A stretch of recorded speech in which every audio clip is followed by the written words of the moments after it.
반갑습니다. 선물 옵션 무료 교육 카페 선물학개론 수장 내버렸습니다. 오늘은 계좌 관리와 비중 조절에 대해서 말씀을 한번 드려보려고 하거든요. 여러분, 계좌 관리나 비중 조절에 대해서 강의를 혹시 들어보신 적 계신가요?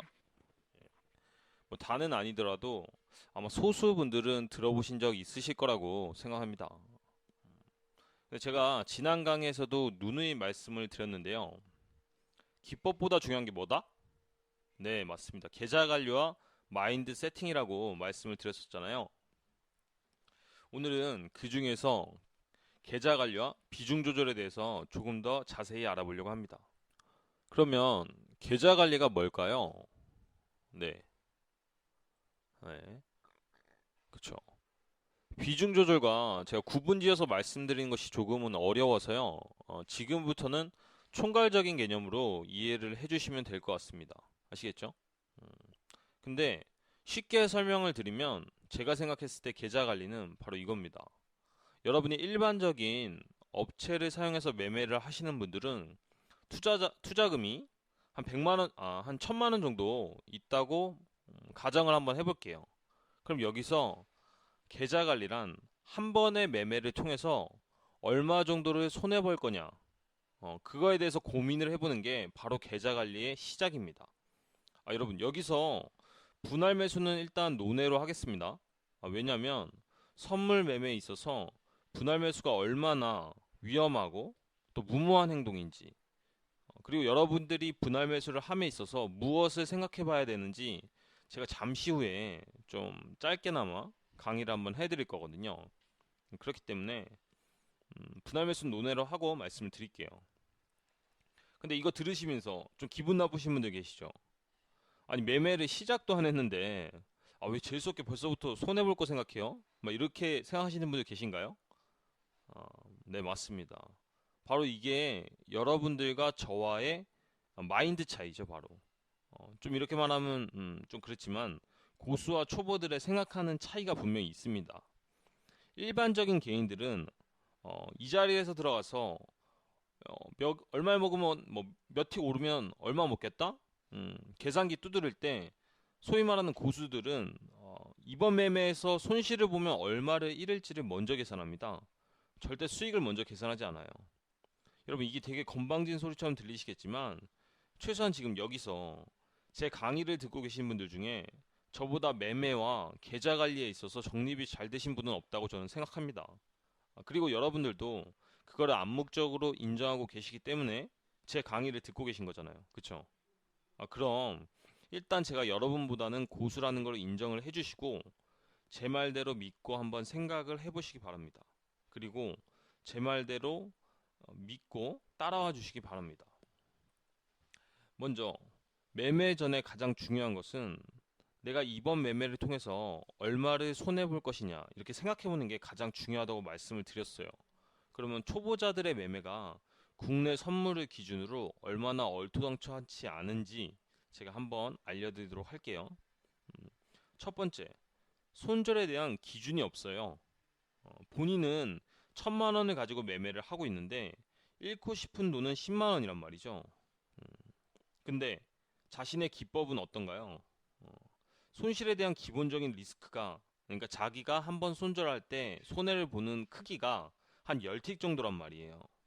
그러면 실제로 10틱이 밀렸어요. 그럼 손절할까요?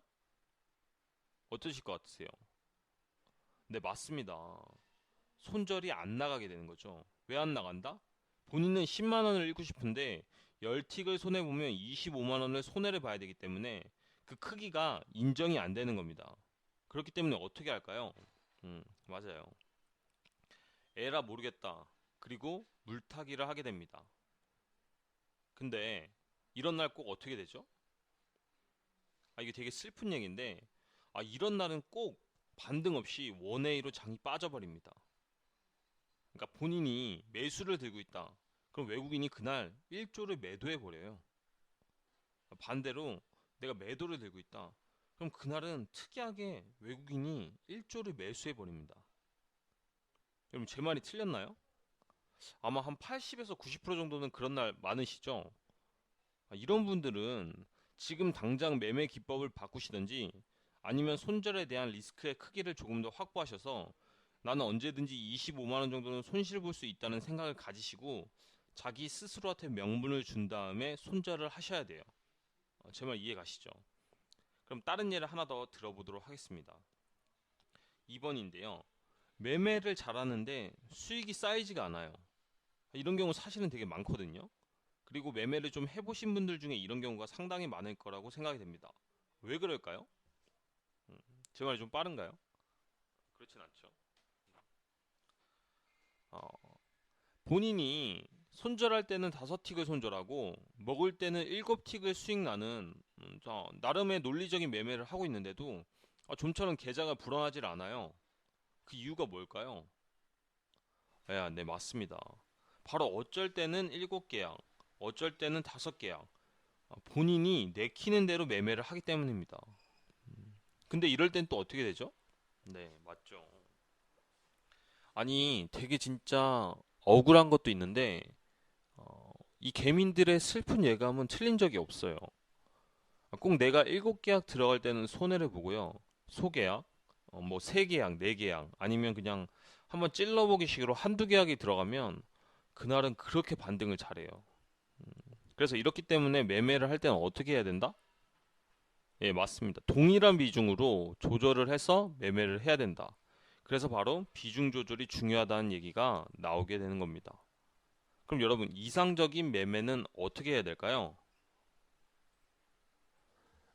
그러면 제가 하는 매매에 대해서 한번 말씀을 드려보도록 할게요. 예, 아시겠죠? 여기 이상적인 매매. 물론 제게 다 맞다는 건 아닌데요.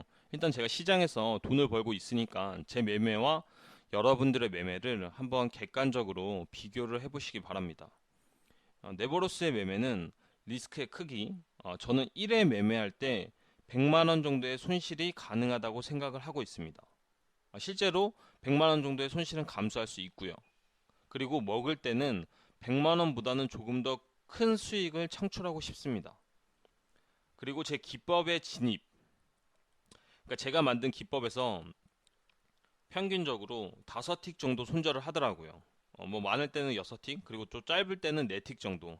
하지만 평균적으로는 5틱 정도에서 손절을 하게 됩니다. 그러면 여기 수학 공식처럼 나와 있죠. 계산을 해보면 제가 평균적으로 가능한 계약수는 바로 8계약이라는 공식이 나옵니다. 그리고 제 수익의 크기는 5틱부터 분할로 매도를 많이 하기 때문에 8틱까지 이렇게 남다 보면 확률이 높기 때문에 확률이 제 매매 확률이 한 70에서 80% 정도가 나오잖아요. 그렇기 때문에 손익비에서 남는 장사를 하게 되는 거죠. 무슨 말씀인지 아시겠죠? 지금 이 매매가 논리적으로 어긋난 부분이 여러분이 봤을 때 있나요? 있으시면 저한테 개인적으로 한번 쪽지해 주시기 바랍니다.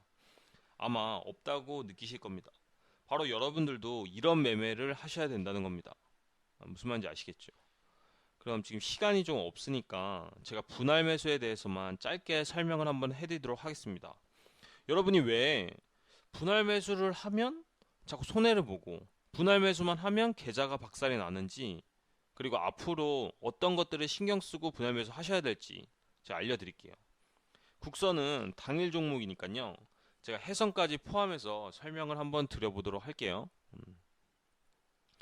저는 종목을 A 종목, B 종목, C 종목이라고 간단하게 구분을 해보았습니다. 여기 매매는 각자 개별적인 매매인데요. 계약수는 다 한 계약씩 들어갔다고 쳤어요.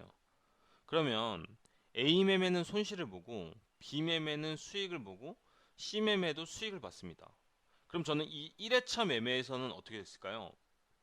네, 5틱이 남는 장사를 하게 됩니다. 자꾸 장사라고 표현해서 좀 죄송한데 제가 그냥 입에 편한 대로 말씀을 드리도록 하겠습니다. 그러면 여기서 그냥 끝났으면 좋은데 제가 약간 판단 미스를 하게 됩니다. 그래서 A 매매에서 나는 이거를 본전에 나오고 싶다는 생각에 분할 매수를 시도를 했어요. 그리고 그 다음에 세 틱을 손실 보고 여기서도 좀 더 짜증이 나서 또 분할 매수를 감행합니다. 그리고 네 틱을 손해보고 손절을 하게 됩니다. 여러분 이런 경우 많으시잖아요. 근데 B매매와 C매매에서는 세 틱과 네 틱을 연속적으로 수익을 봅니다. 그럼 토탈 결과가 어떻게 나왔는지 한번 볼까요? 네. 바로 여러분은 7번 매매를 해서 6번을 성공하고 한 번만 실패했는데도 불구하고 남는 장사는 어떻게 됐다? 이 바로 한 틱 남는 이런 형편없는 장사를 하게 됩니다. 10,000원 남으신 거예요, 10,000원. 확률은 거의 70%에 육박하는 매매 기법을 썼음에도 불구하고 단돈 10,000원이 남는 장사를 하시게 된 겁니다. 이것이 바로 분할 매수의 크나큰 단점입니다. 그럼 매매를 전쟁에 되게 많이 비유를 많이 하고 있는데요. 한 번의 전투에서는 저도 전쟁에서는 이기셔야 되는 거잖아요. 근데 여러분들은 어떻게 하고 계시죠? 네, 반대로 하고 계십니다. 작은 전투에다가 여태까지 쌓아야 될 모든 전쟁의 군량미를 다 꼬라박아 놓고 기도를 하시는 거죠. 올라가라 올라가라. 아니면 매도를 쳤다 그러면 떨어져라 떨어져라. 그럼 어떻게 된다? 깡통 차십니다. 지금까지 여러분의 매매들이 대부분 이런 식으로 흘러오셨기 때문에 계좌가 크게 수익이 날 수 없었던 거겠죠. 가장 중요한 건 뭐다? 이 강의를 들으시고 머리로만 끄덕이지 마시고요, 여러분. 지금 이 강의를 그냥 넘기지 마시고요, 여러분. 꼭 확인하세요. 여러분의 매매 일지를 보면 분명히 여러분의 계좌를 망가뜨린 매매가 무엇이었는지, 어떤 매매였는지, 왜, 이런 것들을 바로 복기를 해보시기 바랍니다. 여러분, 생각보다 매매 기법이 나쁘지 않으실 수 있습니다. 생각보다 매매 확률이 낮지 않으실 수 있습니다. 하지만 계좌 관리와 비중 조절이 되지 않는다면 그 어떤 좋은 기법을 가지고 와도 여러분의 계좌는 큰 수익을 낼 수가 없습니다. 제 말 무슨 말인지 이해하셨죠?